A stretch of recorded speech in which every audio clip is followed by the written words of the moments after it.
tudo bem?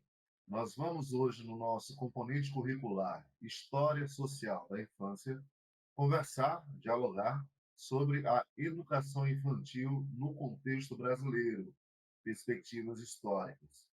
Estamos, portanto, na nossa aula 3, parte 2, e como vocês sabem, eu sou o professor Somit Paulo Lima Soares, pedagogo e mestre em educação pela Universidade Federal de Pernambuco e doutor em educação pela USP. Veja, é importante que a gente compreenda, né, alguns contextos quando eu falo em repercussões educacionais no quadro das legislações. Ou seja, quando eu penso em educação infantil no contexto brasileiro, é importante situá-lo no quadro das políticas educacionais. É importante que eu situe a educação infantil em certos contextos que têm a ver com os contextos educacionais, mas também tem a ver com os contextos sociais, com o contexto econômico de um certo momento da história brasileira.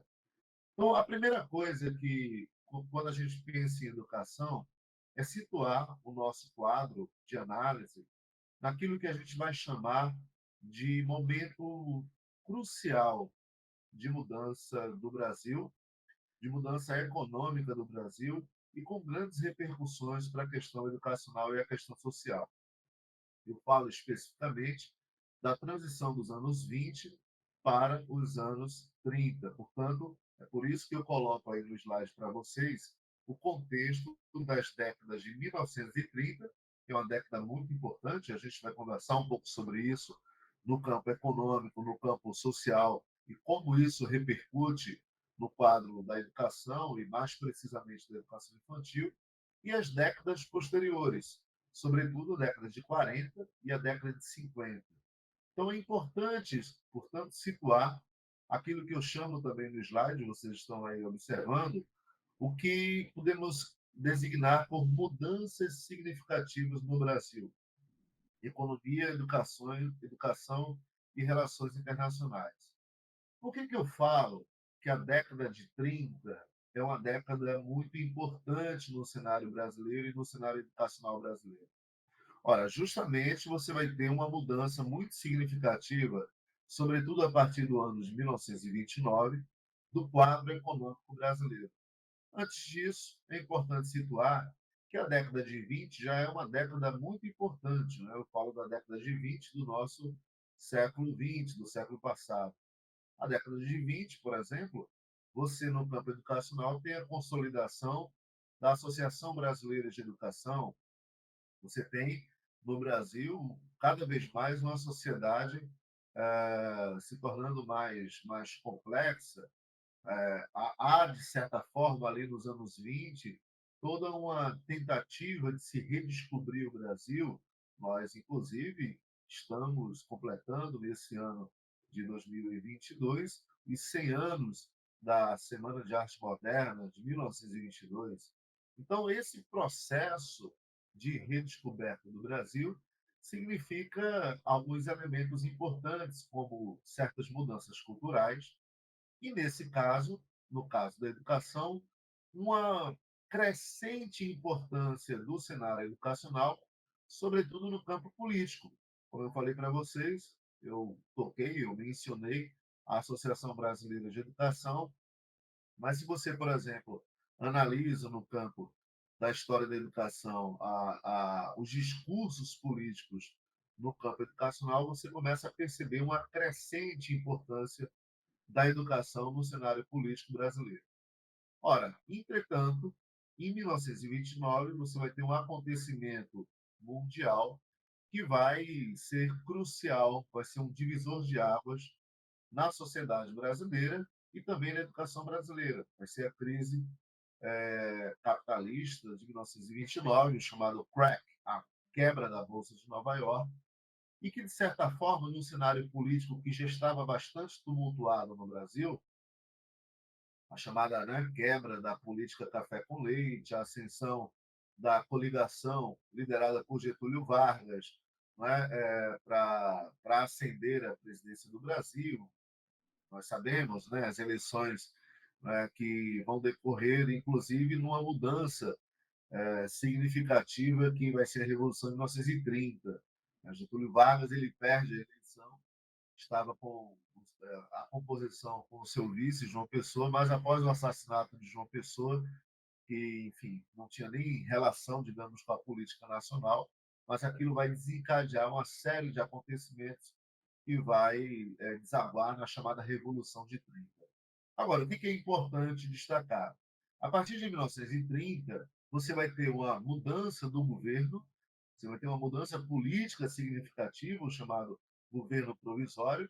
Na verdade, nós sabemos que Getúlio Vargas ele vai ficar no poder de 1930 a 1945 de forma ininterrupta, sendo que nesse processo você vai ter um governo provisório, você vai ter uma ditadura, não é, em 1937, e depois Vargas vai voltar ao poder, né, de forma democrática, mas aí já é outra história. Então, nos anos 30, portanto, você vai ter esse caldo político e você vai ter, e aí eu chamo a atenção porque isso tem uma repercussão muito importante para o quadro educacional, você vai ter uma mudança no modelo econômico brasileiro. O modelo econômico brasileiro era um modelo basicamente agrário de matriz agroexportadora. O que significa isso? Nós produzíamos, né, produtos agrários, agrícolas, e exportávamos esses produtos, sobretudo o café. A partir da crise capitalista de 1929, 1930, você vai ter duas dificuldades. A dificuldade de exportação, né? Quer dizer, o mundo passou a consumir menos produtos agrícolas, sobretudo menos café, e você vai ter uma dificuldade de importação dos produtos que estavam em crise, né, em termos mundiais. Isso vai significar que em 1930 nós vamos ter o início de uma mudança no quadro econômico brasileiro. A matriz de agroexportação passa a ser, digamos, cada vez mais substituída por uma crescente industrialização do país. Alguns analistas vão dizer que essa industrialização ela tinha como base o modelo de substituição de importações, ou seja, o Brasil desenvolvia uma indústria que desse conta das importações que nós fazíamos na década de 30. Ora, se você me perguntar sobre qual é a importância desse modelo econômico, desta mudança do modelo econômico para o campo educacional? Ora, eu vou te responder da seguinte forma: não só no Brasil, mas em outros países que passaram por mudanças econômicas e começaram a se industrializar, você vai ter duas consequências. Primeiro, o aumento da população urbana. Ou seja, se você pensar, por exemplo, o Brasil na década de 20, ele tinha cerca de 80% da sua população morando nas chamadas áreas rurais. Em 1980, 50 anos depois, isso se inverte. 80% da população brasileira ela passa a habitar nas zonas urbanas. Então, você tem uma crescente urbanização que vai, inclusive, ter impacto na oferta educacional.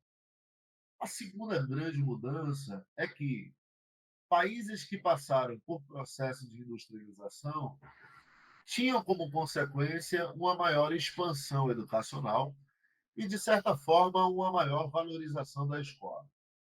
Por quê? Porque o trabalho industrial ele requer uma complexidade maior, né, onde ao trabalhador seria necessário que, pelo menos, ele tivesse o chamado grau primário de instrução, ou seja, soubesse ler, fazer contas, operações matemáticas. Vamos ver agora o slide quando nós discutimos um pouco essa dimensão na questão da educação. Na década de 1940, né, eu estou falando de repercussões educacionais no quadro das legislações, na década de 1940, juntamente com a consolidação da Lei do Trabalho, a chamada CLT, veio a primeira legislação que versava sobre a obrigatoriedade das creches para o atendimento dos filhos e das filhas de trabalhadores. Isso aí é uma coisa muito interessante. Veja, nós estávamos falando que a dimensão econômica ela teve uma repercussão no aumento de oferta educacional, a oferta educacional obrigatória. Entretanto, veja que a própria dimensão do trabalho, ou seja, o fato de você ter fábricas, de você ter emprego industrial, de você ter uma maior oferta, inclusive de serviços, né? Porque a indústria ela sempre puxa outras cadeias de produção e outras cadeias de ofertas de trabalho. Então, onde você tem uma fábrica, você vai precisar também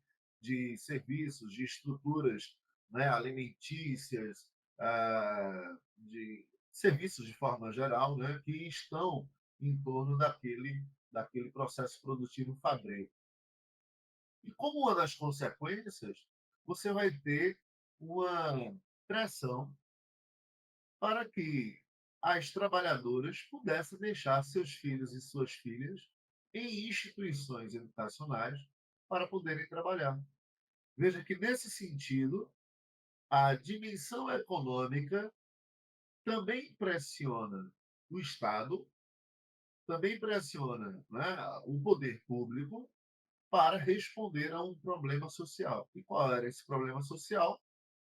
A ausência de instituições educacionais para que as mulheres trabalhadoras pudessem deixar seus filhos e suas filhas. Então, é a partir justamente da década de 40 que nós vamos ter, né, uma primeira legislação que falava em obrigatoriedade de creches para o atendimento dos filhos das trabalhadoras. E aí, obviamente, também que nós vamos ter, naquele quadro brasileiro dos anos 40, aquela relação, né, onde as mulheres que começavam a estar no mercado de trabalho, que começavam a ingressar no mercado de trabalho, a elas, de forma geral, cabia também um cuidado maior com os filhos, né? Eu estou falando da década de 40, então acabava tendo uma relação direta entre a entrada da mulher no mercado de trabalho e a necessidade, né, de cuidado dos filhos enquanto esta mulher estava no mercado de trabalho pela via de atendimento educacional em forma de creche, né, que é uma dos elementos que compõem a educação infantil, creche para as crianças menores.